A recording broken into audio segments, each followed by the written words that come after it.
विश्वसनीयता कायम राख्न तथा खाद्य पदार्थको निर्यातमा सहजीकरण तथा प्रवर्धन गर्न खाद्य प्रविधि तथा गुण नियन्त्रण विभागले विभाग अन्तर्गतका खाद्य प्रयोगशालामा परीक्षण गरिने प्रतिवेदन सर्टिफिकेट अफ एनालाइसिसलाई अन्तर्राष्ट्रिय मान्यता प्राप्त गर्न national accreditation board for testing and calibration laboratories NABL द्वारा ISO IEC 17025/2017 बाट प्रत्यायन एक्रेडिटेसन गर्ने तथा त्यसको क्षेत्र विस्तार एक्रेडिटेसन स्कोप एक्सटेन्सन गर्ने कार्य गर्दै आएको छ। यस वर्ष विभागले विभाग अन्तर्गतको प्रयोगशालाको अन्तर्राष्ट्रिय मान्यता एक्रेडिटेसन प्राप्ति सन्दर्भमा महत्त्वपूर्ण कोशी ढुङ्गाको रूपमा उपलब्धि हासिल गरेको छ। विभागले यस वर्ष 2082 मा 386 बाट 814 वटा परीक्षण प्यारामिटरमा प्रत्यायन क्षेत्र विस्तार एक्रेडिटेसन स्कोप एक्सटेन्सन गरी महत्त्वपूर्ण उपलब्धि हासिल गरेको छ। यस स्तरको प्रत्यायन प्रमाणपत्र प्राप्त गरेको सरकारी खाद्य प्रयोगशाला नेपालको सबभन्दा धेरै एक्रेडिटेसन क्षेत्र भएको खाद्य प्रयोगशालाको रूपमा रहेको छ। यस स्तरको प्रत्यायित प्रयोगशाला हुने विषय नेपाल सरकार कृषि तथा पशुपन्छी विकास मन्त्रालय र खाद्य प्रविधि तथा गुण नियन्त्रण विभाग DFTQC को लागि गर्वको विषय रहेको छ। विभागको राष्ट्रिय खाद्य तथा दाना रेफरेन्स प्रयोगशाला national food and feed reference laboratory छोटोमा हामी NFFRL को अन्तर्राष्ट्रिय मान्यता प्राप्तिले खाद्य तथा कृषिजन्य वस्तु निर्यातमा थप सहजीकरण तथा प्रवर्धन हुने विश्वास विभागले लिएको छ। यसै साथै यस विभागको प्रयोगशाला सुविधालाई पूर्ण रूपमा सेवा लिन सबै निर्यातकर्तालाई विभागले अनुरोध गर्दछ। विभाग अन्तर्गतको राष्ट्रिय खाद्य तथा दाना रेफरेन्स प्रयोगशाला NFFRL ले सन् 2012 मा 27 वटा केमिकल प्यारामिटरबाट एक्रेडिटेसन कार्य सुरु भएकोमा सन् 2015 मा 22 वटा केमिकल तथा 17 वटा माइक्रोबायोलोजिकल गरी 39 वटा प्यारामिटरमा एक्रेडिटेसन भएको र सन् 2019 मा 78 वटा केमिकल तथा 24 वटा माइक्रोबायोलोजिकल गरी 102 वटा परीक्षण प्यारामिटरको लागि NABL बाट एक्रेडिटेसन प्रमाणपत्र प्राप्त गरेको थियो। सन् 2023 मा 2045 वटा केमिकल तथा 245 वटा केमिकल तथा 41 वटा माइक्रोबायोलोजिकल गरी 286 वटा परीक्षण प्यारामिटरको लागि NABL बाट एक्रेडिटेसन भएको थियो। यसैगरी सोही अवधिमा 288 वटा केमिकल तथा 62 वटा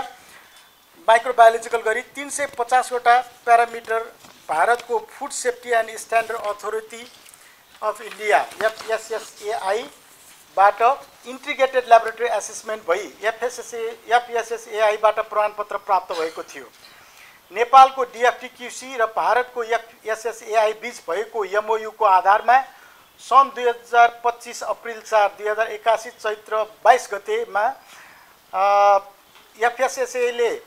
खाद्य प्रविधि तथा गुण नियन्त्रण विभागको राष्ट्रिय खाद्य तथा दाना रेफरेन्स प्रयोगशाला NFFRL लाई परीक्षण भई प्रदान गरिने परीक्षण प्रमाणपत्र सर्टिफिकेट अफ एनालाइसिस COA र खाद्य स्वच्छता तथा गुणस्तर निर्यात प्रमाणपत्र food safety and quality fit for human consumption export सर्टिफिकेटलाई भारतमा आयात प्रयोजनका लागि मान्यता दिने गरी आदेश जारी अर्डर इस्यु गरेको छ। भारतले पहिलो चरणमा विभिन्न 8 प्रकारका खाद्य पदार्थहरू जुस, जाम, जेली, अचार, क्यान्डी, तयारी चाउचाउ, अदुवा तथा ताजा तरकारी तथा फलफुलको लागि प्रदान गरिने परीक्षण प्रतिवेदन सर्टिफिकेट अफ एनालाइसिसलाई मान्यता प्रदान गर्ने निर्णय गरेको छ। विगतमा सन् 2024 मा विभागको NFFRL प्रयोगशालाको एक्रेडिटेसन क्षेत्र भित्र कुल 2086 वटा विश्लेषण प्यारामिटर मात्र रहेकोमा यस वर्ष सन् 2025 विषम 2022 मा विभागले सोमा व्यापक विस्तार गरी 672 वटा केमिकल प्यारामिटर तथा 142 वटा माइक्रोबायोलोजिकल प्यारामिटर गरी कुल 814 वटा परीक्षण प्यारामिटरको लागि NABL बाट एक्रेडिटेसन क्षेत्र विस्तार गरी एक्रेडिटेसन प्रमाणपत्र प्राप्त गर्न सफल भएको छ। यसैगरी हाल विभागले 538 वटा केमिकल तथा 142 वटा माइक्रोबायोलोजिकल गरी 680 वटा प्यारामिटरको लागि FSSAI र NABL बाट एक्रेडिटेड प्रयोगशाला मूल्याङ्कन इन्टिग्रेटेड ल्याबोरेटरी एसेसमेन्ट भई FSSAI र NABL बाट मान्यता स्वरूप एकीकृत प्रत्यायन प्रमाणपत्र इन्टिग्रेटेड एक्रेडिटेसन सर्टिफिकेट प्राप्त गरेको छ। यस वर्ष 2082 मा विभागको राष्ट्रिय खाद्य तथा दाना रिफरेन्स प्रयोगशालामा परीक्षण हुने खाद्य तथा दाना पदार्थको 22वटा खाद्य तथा दाना पदार्थका समूहहरू फुड ग्रुपमा विभिन्न खाद्य तथा दाना पदार्थको प्रयोगशालामा परीक्षण गरिने सबै प्रकारका केमिकल तथा माइक्रोबायोलोजिकल परीक्षण प्यारामिटरहरूको लागि NABL-बाट एक्रेडिटेसन प्रमाणपत्र प्राप्त गरेको छ। यसैगरी विभागमा परीक्षण हुने सबै प्रकारका खाद्य पदार्थहरूको केमिकल तथा माइक्रोबायोलोजिकल परीक्षण प्यारामिटरहरूको लागि FSSAI र NABL-बाट एकीकृत प्रयोगशाला मूल्याङ्कन इन्टिग्रेटेड ल्याबोरेटरी एसेसमेन्ट भई FSSAI र NABL-बाट मान्यता स्वरूप एकीकृत प्रत्यायन प्रमाणपत्र इन्टिग्रेटेड एक्रेडिटेसन सर्टिफिकेट प्राप्त गरी FSSAI-बाट एक्रेडिटेसनको क्षेत्र विस्तार भएको छ। यसैगरी विभागमा परीक्षण हुने सबै प्रकारका यो मैले भने हैन सबै प्रकारका खाद्य पदार्थहरूको केमिकल तथा माइक्रोबायोलोजिकल परीक्षण प्यारामिटरको लागि FSSAI र NABL-बाट एकीकृत प्रयोगशाला मूल्याङ्कन भई FSSAI NABL-बाट मान्यता स्वरूप एकीकृत मान्यता प्रत्यायन प्रमाणपत्र इन्टिग्रेटेड एक्रेडिटेसन सर्टिफिकेट प्राप्त गरी FSSAI-बाट एक्रेडिटेसन क्षेत्र विस्तार भएको छ। मैले रिपिट गरेँ क्या हो यो प्याराग्राफ। राष्ट्रिय खाद्य तथा दाना रिफरेन्स प्रयोगशालाले फुड एडिटिभ तथा कन्टामिनेन्ट परीक्षणतर्फ 123वटा जीवनाशक विषादी अवशेषका प्यारामिटर, 11वटा खाद्य रङका प्यारामिटर, 3वटा कृत्रिम गुलियो पदार्थ आर्टिफिसियल स्विटनरका प्यारामिटर र 6वटा खाद्य परिरक्षी फुड प्रिजर्भेटिभका प्यारामिटर र 4वटा भिटामिनका प्यारामिटर र 19वटा मेटल्स मिनरल र हेभी मेटलका प्यारामिटर, 8वटा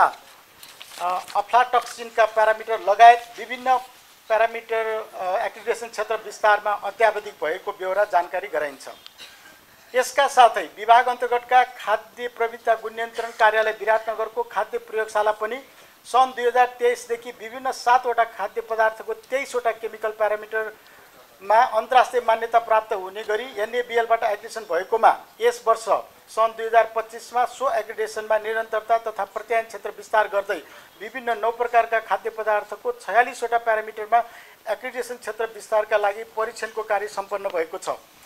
FSSAI र NABL-बाट एक्रेडिटेड प्रयोगशाला मूल्याङ्कन इन्टिग्रेटेड ल्याबोरेटरी एसेसमेन्ट भई मान्यता स्वरूप एकीकृत प्रत्यायन प्रमाणपत्र इन्टिग्रेटेड एक्रेडिटेसन सर्टिफिकेट प्राप्त गरेको विभागको राष्ट्रिय खाद्य तथा दाना रिफरेन्स प्रयोगशालामा परीक्षण हुने सबै